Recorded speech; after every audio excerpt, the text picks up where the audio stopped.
Shalom, Parashat Noah.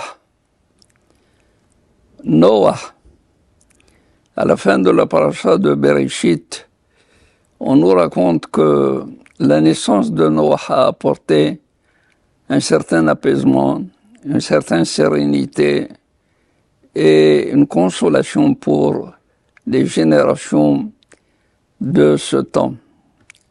Qu'est-ce qui s'est passé? Noah a inventé la charrue. C'est lui qui a apporté la charrue.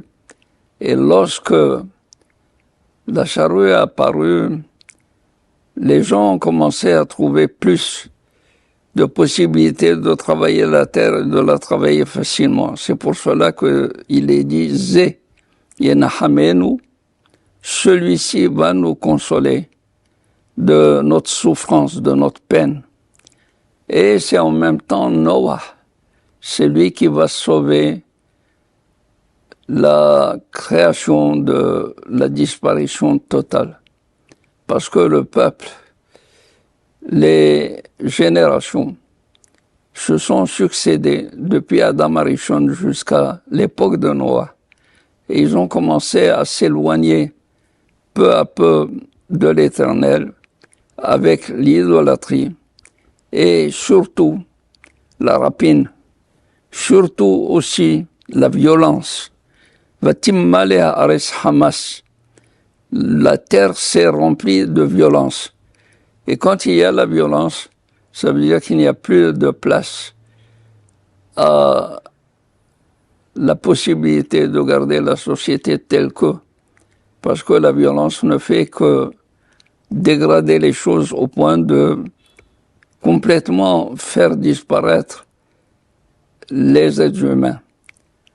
C'est pour cela que l'Éternel a décidé d'anéantir, de détruire. Il n'y avait une seule famille qui a trouvé grâce aux yeux de Akadosh Baruch Hu. Noah a trouvé grâce aux yeux du Créateur. C'est pour cela qu'il l'a chargé de faire une arche, de faire comme un bateau dans lequel il devait prendre des spécimens de tous les êtres vivants, de tout ce qui existait sur la terre, mâles et femelles, sauf pour les bêtes et les volailles qui devaient servir par la suite au Korbanot où il a pris 7 couples, comme ceux qui devaient être sauvés du déluge, ceux qui devaient reconstituer de nouveau la terre et l'humanité. Ainsi, Noah a préparé pendant 120 ans l'arche. Il a commencé par planter des arbres. Et tous ceux qui le voyaient lui disaient « Noah, pourquoi tu fais cela ?» Il leur dit « Akadosh Baruch Hu, l'Éternel, va détruire le monde, faites attention. » Et personne ne le croyait, au contraire, on le frappait, on le molestait pour dire s'il y a une destruction, c'est sa famille qui va être détruite. Mais quand est arrivé le jour où Akadosh Baruch Hu allait envoyer le déluge pour détruire le monde, tous se sont mis autour de la Teva, autour de l'arche, pour empêcher Noah de rentrer.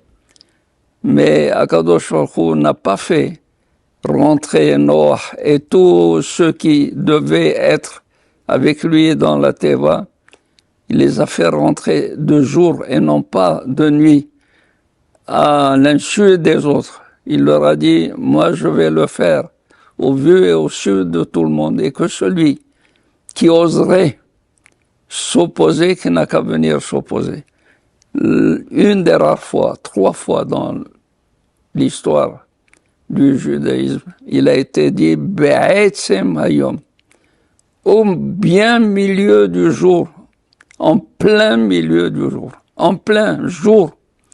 C'est-à-dire, tout le monde était éveillé, tout le monde était là, tout le monde pouvait montrer son opposition à l'entrée de l'arche, mais Akadosh Baruch Hu les a empêchés. Et ceux qui devaient être acceptés, ceux qui devaient être accueillis à l'arche les a acceptés. Et ce sont ceux-là, après 40 jours et 40 nuits de déluge. La terre a été complètement détruite. La terre a été submergée. Il a fallu attendre juste pendant une année où il n'y a pas eu ni soleil, ni lune. Il n'y a eu que de l'eau qui surmontait l'arche. Eh bien, jusqu'au moment où Noah a vu la possibilité qu'il fallait sortir de l'arche, il est sorti, donnant la liberté à tous ceux qui étaient accueillis par lui pour régénérer tout ce qui existait dans le monde. Et lui-même, avec sa famille, Akadosh Baruch Hu a dit, bon, maintenant, perrourez-vous, multipliez-vous et installez-vous sur terre. C'est ainsi qu'il y a eu une nouvelle recréation, une récréation de la terre.